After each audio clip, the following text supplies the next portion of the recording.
Boum, les champions, Rachid Etmoulaï, préparateur physique, arts martiaux et sports de combat. J'espère que vous allez bien, que vous avez la pêche. Donc aujourd'hui, je suis en compagnie de Alonso Burgos Rignano, ancien judoka niveau national, sur le podium parisien pendant plus de 20 ans. Alonso, comment est-ce que tu vas? Ça va, je te remercie, ça fait plaisir de te voir. Et toi? Alonso, c'est un ami de longue date. Je suis vraiment content qu'il soit là avec moi aujourd'hui parce qu'on est amis depuis plus de 25 ans. On s'est entraîné ensemble, on faisait notre préparation physique ensemble. Et Alonso, donc comme vous l'avez compris, sa discipline c'est le judo et aujourd'hui on va voir une séance pour développer votre agilité et votre vitesse à travers des exercices de pliométrie. Restez avec nous. L'agilité est une des clés justement pour réussir en judo, pour être bon, d'accord, pour réussir vos techniques, etc. Que vous soyez en club ou compétiteur.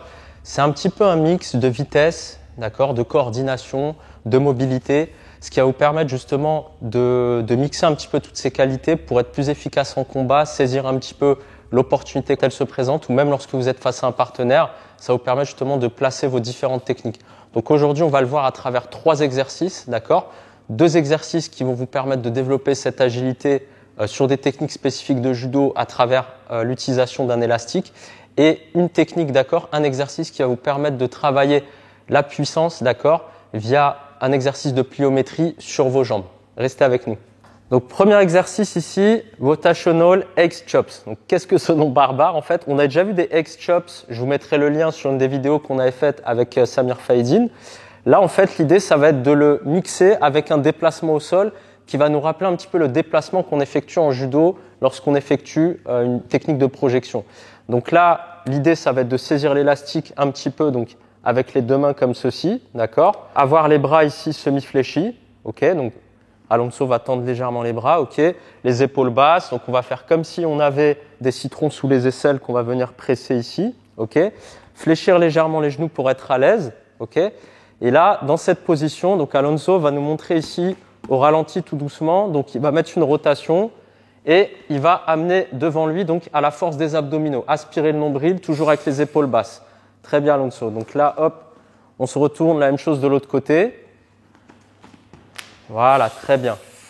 Voilà. Là, on est sur un élastique, on va dire, à résistance moyenne. L'idée au départ, c'est de commencer avec un élastique avec une basse résistance, une faible résistance pour avoir une belle qualité technique. Et après, monter sur un élastique un petit peu plus résistant comme celui-là. Donc, Alonso, tu vas nous le faire à vitesse réelle. Vas-y. Très bien. Garde les bras tendus. Très bien. Voilà, super. Très, très bien, super. Ok, c'est bon, Alonso. Très bien. Donc là, voilà pour cet exercice. L'idée, c'est vraiment de combiner justement le travail d'appui, d'accord, le travail de membre inférieur, rechercher de la force au niveau du sol, transférer cette force justement au niveau de vos abdominaux en aspirant bien le nombril, en étant focalisé justement sur cette rotation qui va fortement activer les obliques, tout en étant très solide et très fixe au niveau de la ceinture scapulaire, donc au niveau des muscles des épaules et des muscles des bras.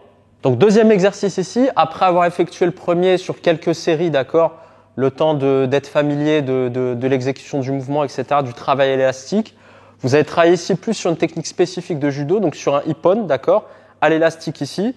Donc Alonso va vous montrer comment est-ce qu'il saisit l'élastique. Donc l'idée, ça va être de prendre l'élastique ici avec les 2 mains, de faire un tour. Voilà, pour avoir une bonne saisie, un bon grip, une bonne prise.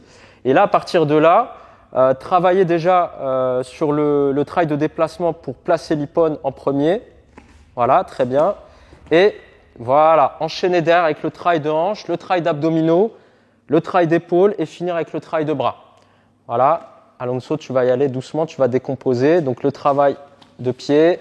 Voilà, ici, on a le travail de hanche, d'abdominaux. On termine avec les épaules et le travail de bras ici en fermeture. Ok? Tu vas nous le faire tranquillement de l'autre côté. Voilà, très très bien. Donc là, l'idée, c'est vraiment utiliser quand même une résistance qui vous permette de vous projeter en avant. Parce qu'en judo, ce qui est très très important justement, c'est cette capacité que vous allez avoir à non seulement à placer votre projection, mais à utiliser également votre poids. On ne travaille pas uniquement sur votre force, travaillez également sur votre poids qui va vous permettre d'être plus efficace et d'être plus insistant sur votre projection. Alonso, tu vas nous le faire en vitesse réelle. Très bien. Très bien. Super. Très bien. Très bien. Conserve l'équilibre. Conserve l'équilibre. Voilà. Tu me le refais. Voilà. Équilibre. Voilà. Super. Très bien, Alonso. Yes. Voilà, donc sur le dernier, là, l'adversaire est complètement projeté. Donc voilà, donc cet exercice-là est très très intéressant, très très efficace parce qu'il va vous permettre justement de travailler sur une technique que vous travaillez au judo. Et là, avec les salles qui sont fermées, juste avec une résistance élastique comme celle-là, vous pouvez travailler votre technique, vous allez travailler sur les qualités musculaires et d'explosivité qui vont vous permettre de conserver justement votre ippon. Et lorsque les salles vont réouvrir, donc j'aurai pas de doute là-dessus, vous aurez des bonnes projections et vos partenaires, je pense, s'en souviendront. Exercice numéro 3, travail de puissance réactive. Alors comme je vous avais déjà expliqué dans les différentes vidéos, il existe différents types de puissance. La puissance de départ dite explosivité, on parle d'explosivité, la capacité à démarrer très vite, la puissance d'accélération, décélération. Et il y a la puissance réactive. La puissance réactive, qu'est-ce que c'est? C'est à partir du moment où on va atterrir d'accord quelque part, donc avec une contrainte, ça veut dire soit on saute, ou on est poussé, ou on est jeté quelque part, on atterrit entre guillemets comme un chat sur ses pattes, être capable de revenir tout de suite. C'est ça ce qu'on appelle la puissance réactive. Donc on peut le faire à travers des drop jumps, donc des sauts en contrebas, mais on peut le faire aussi si on n'a pas de petits bancs, etc., avec un partenaire. Donc c'est ce qu'on va faire ici avec Alonso. Alonso va effectuer un squat jump, donc il va sauter le plus haut possible. Moi je vais le pousser doucement au départ. Après, une fois que vous êtes vraiment aguerri sur le travail, vous pouvez pousser assez fort.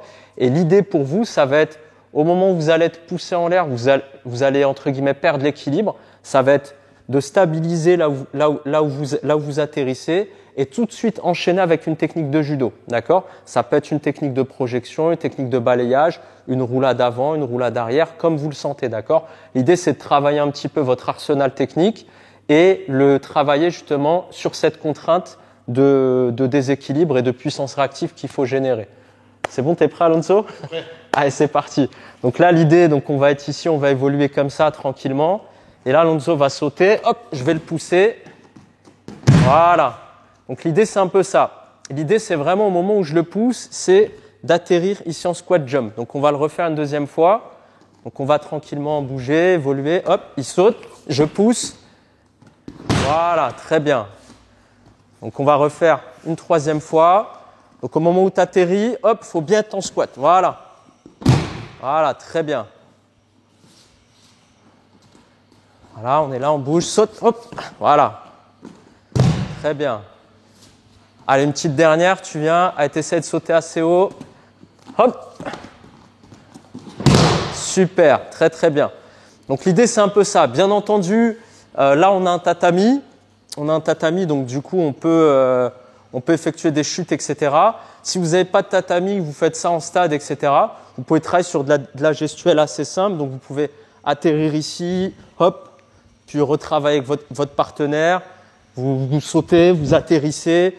Vous pouvez travailler justement sur les techniques comme le teguruma, ippon. L'idée, c'est pas forcément de descendre au sol, d'accord, d'effectuer des amenées au sol complètes comme l'a démontré ici Alonso. Si vous n'avez pas de tatami, essayez de vous adapter. Et puis à l'ouverture des salles, ou si vous avez accès à des salles tatami, vous pourrez travailler vos techniques complètes et puis vraiment tirer parti de cet exercice. Alors j'espère que cette vidéo vous a plu les champions. N'hésitez pas à cliquer sur le lien ci-dessous pour télécharger le programme de 3 exercices pour des abdos de combattants UFC. Abonnez-vous également à la chaîne, c'est ce qui nous permet vraiment de vous produire du contenu de qualité et de manière régulière. N'hésitez pas également à partager les vidéos, à me retrouver sur les réseaux sociaux. Entraînez-vous, c'est très important durant cette période. Malgré les confinements, malgré que les salles soient fermées, on essaie de vous proposer des exercices que vous pouvez faire de votre côté ou avec des partenaires, des amis, etc. pour entretenir un petit peu l'esprit des arts martiaux et des sports de combat. Alonso, les exercices t'ont plu? Et c'était efficace et avec du matériel simple et on peut le reproduire chez soi facilement. Donc on n'a pas besoin de tant de matériel que ça pour conserver la forme pendant ce temps de crise. Donc n'hésitez pas, cliquez sur sa chaîne. Un grand merci en tout cas à Alonso. Alonso, c'est un ami de longue date. Je suis vraiment content qu'il soit avec moi aujourd'hui. Et j'espère à très bientôt les champions. T'es prêt, Alonso?